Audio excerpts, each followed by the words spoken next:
Item ಯಾವುದೇ ಇರಲಿ try ಮಾಡಿ ಆಚಿ ಚಿಕನ್ ಮಸಾಲಾ. ಕೈದಿ ಪಿಯುಸಿಯಲ್ಲಿ ಸಾಧನೆ ಮಾಡಿದ್ದಾರೆ. ಕಾರಾಗೃಹದ ಕೈದಿ ಪಿಯುಸಿಯಲ್ಲಿ ಫಸ್ಟ್ ಕ್ಲಾಸ್ ಆಗಿ ಪಾಸ್ ಆಗಿದ್ದಾರೆ. ಕೊಲೆ ಪ್ರಕರಣದಲ್ಲಿ ಜೀವಾವಧಿ ಶಿಕ್ಷೆಯನ್ನು ಅನುಭವಿಸ್ತಾ ಇದ್ದಾರೆ ಕೈದಿ. ಬಳ್ಳಾರಿ ಕೇಂದ್ರ ಕಾರಾಗೃಹದ ಕೈದಿ ಎಸ್ ಅಶೋಕ್ ಕುಮಾರ್ ಶಿಕ್ಷೆಯನ್ನ ಅನುಭವಿಸ್ತಾ ಇರುವಂತಹ ಕೈದಿ ಪಿಯುಸಿಯಲ್ಲಿ ಸಾಧನೆಯನ್ನ ಮಾಡಿದ್ದಾರೆ.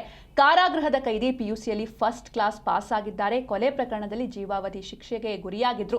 ಬಳ್ಳಾರಿ ಕೇಂದ್ರ ಕಾರಾಗೃಹದ ಕೈದಿ ಎಸ್ ಅಶೋಕ್ ಕುಮಾರ್ ಕಲಾ ವಿಭಾಗದಲ್ಲಿ 80.16% ಫಲಿತಾಂಶ ಬಂದಿದೆ. ಆರ್ಟ್ಸ್ನಲ್ಲಿ ದೂರ ಶಿಕ್ಷಣದ ಮೂಲಕ ಅಂದರೆ ಡಿಸ್ಟೆನ್ಸ್ ಎಜುಕೇಷನ್ ಮೂಲಕ ಪರೀಕ್ಷೆಗೆ ಇವರು ರಿಜಿಸ್ಟರ್ ಮಾಡಿಸಿದ್ರು.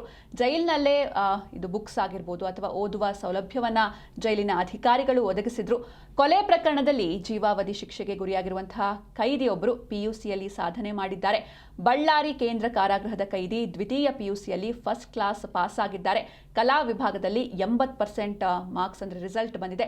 ಕಳೆದ 7 ವರ್ಷಗಳಿಂದ ಜೈಲಿನಲ್ಲಿದ್ದರು. ಬೆಂಗಳೂರಿನ ಎಸ್ ಅಶೋಕ್ ಕುಮಾರ್ ದೂರ ಶಿಕ್ಷಣದ ಮೂಲಕ ಅಂದರೆ ಡಿಸ್ಟೆನ್ಸ್ ಎಜುಕೇಷನ್ ಮೂಲಕ ಪರೀಕ್ಷೆಗೆ ರಿಜಿಸ್ಟರ್ ಮಾಡಿಸಿದ್ರು. ಅಶೋಕ್ ಕುಮಾರ್ ಜೈಲಿನಲ್ಲೇ ಪುಸ್ತಕ ಹಾಗೂ ಓದುವ ಸೌಲಭ್ಯವನ್ನು ಒದಗಿಸಿದ್ರು ಅಧಿಕಾರಿಗಳು. ಸಪ್ರೇಟ್ ರೂಮ್ ಕೂಡ ಕೊಟ್ಟಿರ್ತಾರೆ.